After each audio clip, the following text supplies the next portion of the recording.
This is planning your move to Mexico, scouting visit, and budgeting.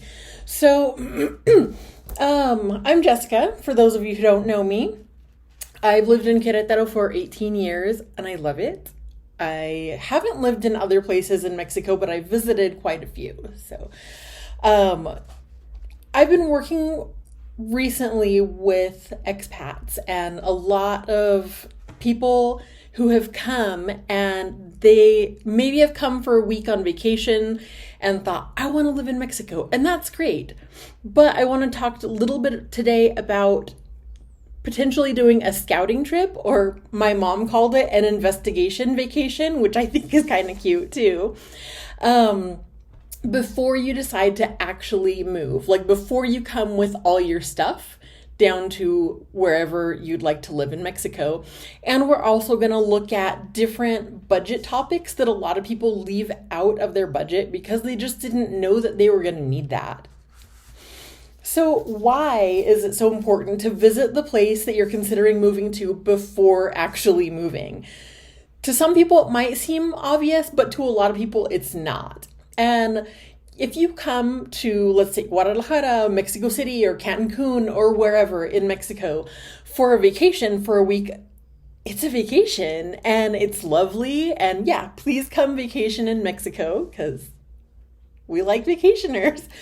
But it's not the reality that you'd be living if you lived here. Whether you're retired, whether you're working online, whether you work for a company who stations you in Mexico, it's super important to come to Mexico, preferably is like a month if you can or more, and like live here in an Airbnb or a rental house that has a kitchen that you're going to cook for yourself for a little bit. And take the public transportation. We'll talk about that when we get into budgeting concepts also. But talking about budget, my goal here isn't to give you price estimates because there are a lot of other YouTube videos and information on the internet about actual prices to put in your budget, and it depends so much on where you're going to be living and what type of lifestyle you plan on living. So we're not going to talk about actual prices, but the topics or the things that need to go in a budget for an expat who's looking to move to Mexico. And the first thing is travel. Of course, you need to be able to pay for your trip to Mexico. But when you think about travel, think about how often you want to go back to your home country and where is your home country? How much is a round trip ticket going to cost? So if you live in Dallas, Texas in the US, it's going to be not terribly expensive. But if you live like in Auckland, New Zealand, you're going to be paying a couple $1,000s round trip to be going. So you need to put that in your budget. Think about how often you're going to want to go back, and also have an emergency fund for going back. Hopefully, no family members have an emergency or a death. Hopefully when you go back suddenly, it's because you have a new grandchild or a wedding or something fun like that. So definitely travel to Mexico, but also trips back to your home country. Rent and utilities is also another, of course, you're going to have that on your budget, right? So electric, water, internet, natural gas, or propane. In Mexico, your house is set up either for natural gas or propane. A lot of people have an HOA fee. So if you live in a gated community, you're going to have, it can be anywhere from like $10 to $100. It depends on what all your neighborhood has. If it has a pool, it's going to be a lot more expensive than a place that doesn't have a pool. So obviously you want your cell phone included in your utilities, and if you use cable or streaming services. So rent and utilities category, I think, is pretty cut and dry. One thing that I definitely recommend is if you're coming to rent a house long-term or buy a home, I recommend that you go through a realtor. And that's because there are a lot of things in the contract that you need to make sure are on the up and up. And especially if you don't speak Spanish fluently, it's important to have someone to be there to make sure that you're getting what you think you're getting in a house, whether that's a year-long rental. Where I live in Querétaro, it's really difficult to find a rental for less than 1 year unless you're looking on something like Airbnb. So you want to make sure that that house that you're renting for an entire year is a place that you're going to want to live in for an entire year. Plus, you don't have extra expenses that you didn't see were in the contract. So a realtor can help you do that. And definitely you're going to want to find a highly recommended realtor. So especially if you're in Querétaro, I have recommendations, but anywhere, whether it's here in Querétaro and a recommendation that I give you, or if you're like in Mérida looking for a place to rent or a place to buy, I recommend getting on the expat groups and asking like, hey, this person was recommended to me as a realtor. Has anyone worked with this person before? And get actual experiences of people who have worked with that realtor to make sure that you're using a realtor that's reputable and that others have had good experiences with. Also, if you're moving long-term to Mexico, an obvious thing would be paying for your visa. Nowadays, most people, unless you're Mexican, a family member of a Mexican citizen, or you can get Mexican citizenship through one of your parents, most people are going to need temporary or permanent residency. And I don't deal with immigration. I pieced out of immigration in 2010 and never looked back. But I can definitely recommend immigration facilitators, because that's another important thing. Can you go to immigration yourself and do all the processes yourself? Yes, it's possible. I did that before I became a Mexican citizen, and I spoke Spanish fluently, and it was really difficult. I wasted a lot of time and energy going and making extra trips to immigration because I didn't know exactly what the process was. And so an immigration facilitator, especially if you don't speak Spanish very, very well, is important because they do this literally every day, and they can help you get the process done smoothly because they know what they're doing, and they can make sure that you have all your documents ready before you go into that immigration office. Again, if you're in Querétaro and some other areas, I have recommendations for reputable immigration facilitators. And also, just like with the realtor, I definitely recommend asking other people for their experience with that immigration facilitator before you sign on with them. Another important topic in your budget for moving to Mexico is going to be transportation. And I break this down into 2 categories. So if you have your own vehicle, or if you don't have a vehicle, we're going to start with your own vehicle. So when you move to Mexico, are you going to bring a vehicle from your home country, or are you going to buy one here? You're going to need your gas, your insurance, which in most states in Mexico is mandatory. And even if you're in a state where it's not mandatory, you should not be driving without car insurance. You're also going to need to save up for maintenance. We have smog check. This varies by state. In Querétaro, it's every 6 months. And in other states, I'm not sure. It's either every 6 months or every year. You have a yearly registration fee. You have your driver's license, whether that's from your home country or a Mexican driver's license. And you have tolls. Tolls in Mexico, if you're used to tolls like in Florida or Chicago or somewhere like that are $1 a toll, you're going to be in for a surprise here, because tolls in Mexico tend to be between, the very cheapest ones are probably $2. And the most expensive ones are upwards of $30 US. So if you go on a road trip, be sure you have cash or the tag. It's like a Sun Pass that you have in your car, but those don't work for all of the tolls. So yeah, tolls is definitely a thing that a lot of people don't think about when they're driving from Mexico City to the beach. You're probably going to spend 1,000 pesos each way on tolls. And parking is another thing to take into consideration. If you live in an apartment, you need to know if you have free parking in that apartment or if you have to pay for an apartment or for a parking space. If you live in Mexico City, it's likely that if you have a parking space, it's just one. So if you have two cars, you're going to need to figure out what to do with the second one. And a lot of apartments there don't even have one parking space that comes with the apartment. So you need to pay monthly or weekly for your parking space. That's mainly Mexico City. Other places, we still have parking when you go to the mall. Even some grocery stores charge you for parking. So just make sure to keep that in mind with your transportation budget. Now, if you don't have your own vehicle and you plan to use public transportation, the common means of public transportation in most larger cities in Mexico are bus, taxi, and Uber or Didi. Didi is like Uber. I don't know if it's specifically Mexican, but I think it's in all big cities in Mexico. And if you're planning to rely on public transportation, when you come on your scouting trip that you're definitely going to do before you move to Mexico, right? You need to take public transportation, take the bus system, use that.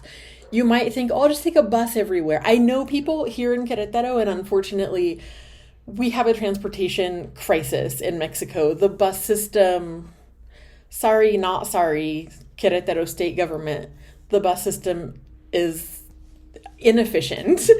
And it's really difficult, especially if you have mobility issues or accessibility issues.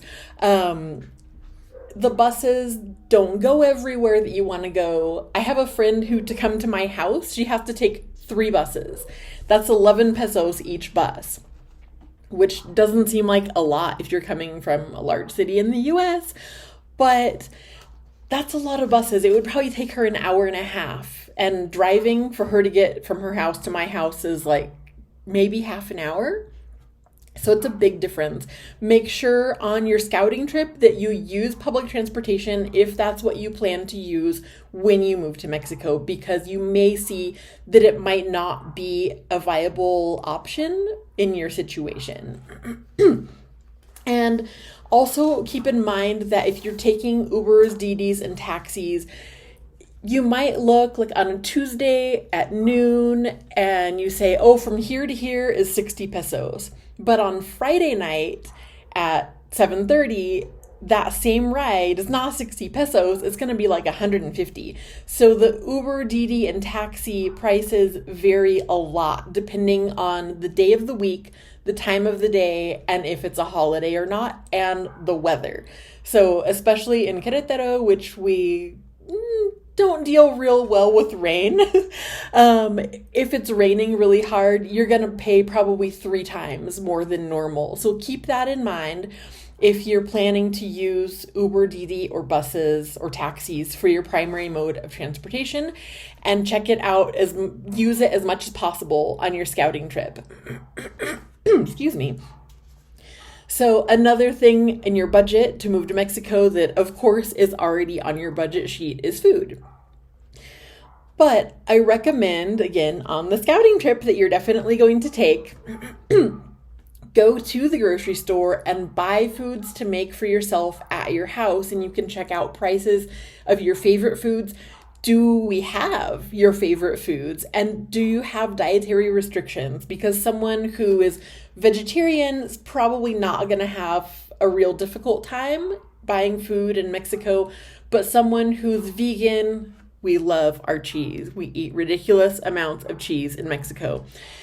Or all organic or gluten-free, you're going to pay more for food if you have that type of dietary restriction. So on your scouting trip, if you can check out prices and availability, like where will you need to go to get certain foods? Because a lot of fresh fruits and vegetables you can get even in a little store called a fruteria that most neighborhoods have. They have fresh fruits and vegetables. They probably aren't organic though. So if you do only organic, you'd probably need to go to a grocery store. Another big topic on a budget is health. Do you need health insurance? In my opinion, I highly recommend that everyone have health insurance. At very least, you need to set up a health savings account, because while some things like dental cleanings or eye exams, vaccinations, or like a doctor visit are much more cheap than where I'm from in the US.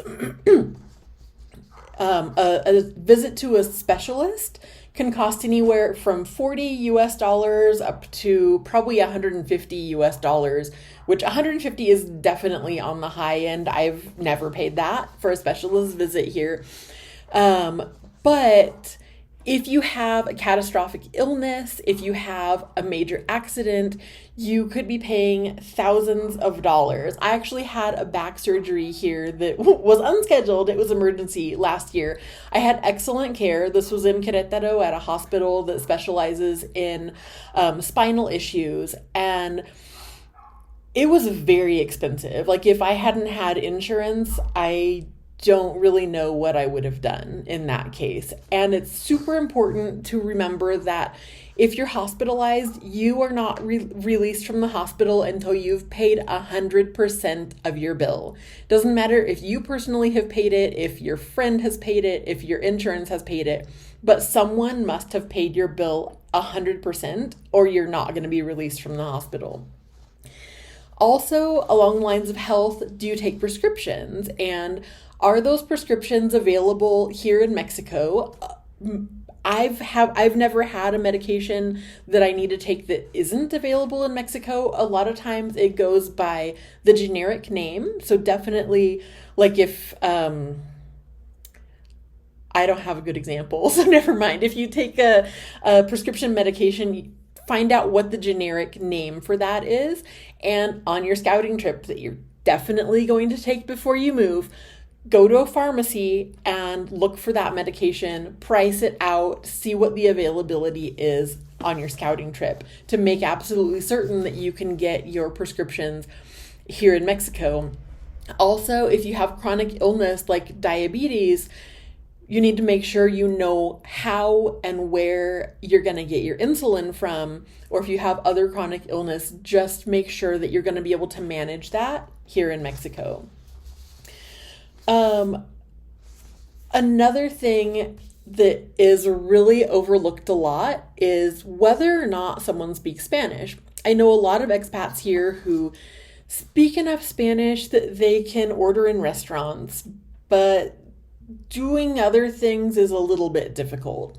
So first, ask yourself, do you plan to learn Spanish? And if so, how do you plan to learn Spanish?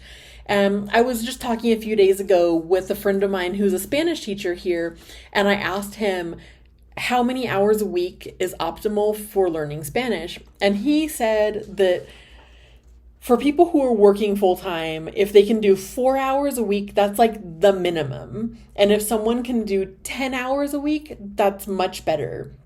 When I moved to Mexico years ago, I was definitely conversational in Spanish, but I wanted to become fluent. And I went to Spanish classes for 6 weeks, 20 hours a week. And my brain was like, whoa, it was a lot to take in, but that's the best thing I did in preparation. Well, I had already come to Mexico. I took my Spanish classes in Mexico, but it was key in helping me find my footing here as a foreigner in Mexico. If you don't speak Spanish and you plan to learn, or if you don't plan to learn, during that time that you don't speak Spanish well, think about what you're going to do for interpretation. You're going to need people to help you in Spanish with things like paying your bills for the first time, making a doctor's appointment, opening a bank account, getting a cell phone and internet set up, buying furniture, maybe even going to the grocery store, getting your driver's license, and a lot more. And while you might have an English-speaking friend or neighbor who can help you with some of this at no charge, no one person is going to be able to do all of that for free, unfortunately. And I've seen so many expats that they need help with Spanish in their daily life. They need someone to accompany them as an interpreter. And they don't have that in their budget, so they're not able to pay for someone. And unfortunately, after about the fourth or fifth time that a bilingual person is asked to help interpret for free, there comes a time when no is unfortunately going to be the answer, just because the bilingual person also has work and family and hobbies. And unfortunately, they're not able to just go around and be your interpreter for free. But there are people who can, for a reasonable fee, help you with your interpretation needs, whether that's setting up your bank account, getting your driver's license, going to a doctor's appointment, or whatever you might need. A few other things to consider with the budget is your furniture and home goods. Are you going to bring things from your home country, or are you going to buy them here? Are you going to have a furnished apartment? So that might not even be an issue. There are a few things that, in my experience, like personal experience or people that I know, have found a little bit difficult to buy in Mexico are sheets and towels, because to get high quality sheets and towels here, it's so expensive. I buy mine in the US. I bought a set of towels, so the bath towel was $3.99 US each towel, and I saw the exact same towel in Walmart for like 295 pesos, which at that time was around $15. And I thought, whoa, I spent 4 times less than that on the exact same towel. Also, keep in mind that in Mexico, if you're bringing appliances from the US or Canada, Mexican homes are wired with 110 electricity and not 220. So if you have a clothing dryer or something that runs off 220, that's not going to work here unless you get your home rewired, which would be very expensive. Keep in mind, if you have children, are you going to homeschool them? Are you going to send them to school? This is definitely something to look at during your scouting trip, is setting up appointments with potential schools for your children. The pricing for schools is all over the board. There are some that are pretty affordable, and there are some that I think cost more than what I paid for college. We're talking, back in 2000 for college, but still expensive. And you'll want to see, do you want a bilingual school? Which language do you want bilingual? Because generally bilingual is Spanish-English, but there are some that are Spanish-English-French. There are options, depending on what city you're going to. And then last but not least, fun. Very important that if you have hobbies that you're able to do those here. So when you think about fun on your scouting trip, make sure check out which options are available. If you golf, are you going to bring your golf clubs with you, or are you going to buy them here? How much does it cost to golf here? If you're into quilting, where can you go to get your quilting supplies? Or do you want to bring those with you from your home country? Because having your hobbies is very important to help you feel at home here in Mexico. So this is a little bit longer than I had expected. Thank you to those who are still with us. I hope this has been helpful to if you're making a budget for moving to Mexico, to just keep some of these points in mind, some of which, like rents, were fairly obvious, and some of them, like interpretation, were probably not something that was on your radar. Maybe it was.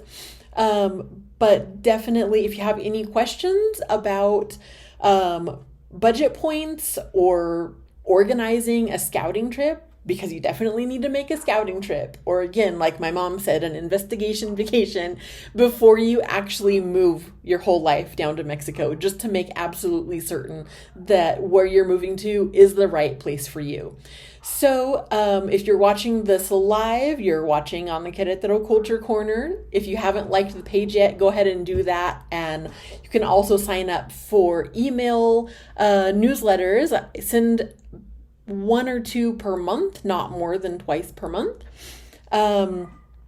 Also on October 7th and 14th, Saturday mornings, I'm going to be having cultural orientation. So we'll talk about Mexican culture, mindsets of Mexican people, how to do things like paying your bills and things that used to be easy in your home country but might not be as obvious here.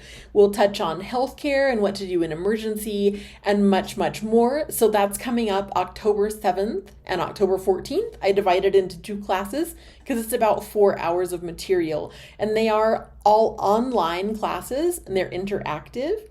On the Querétaro Culture Corner page, you can contact me to get more info. There's also a post that I'm going to pin at the top of the page that has the info on the cultural orientation. So thank you for joining me, and I hope to see you in another live video soon. Bye-bye.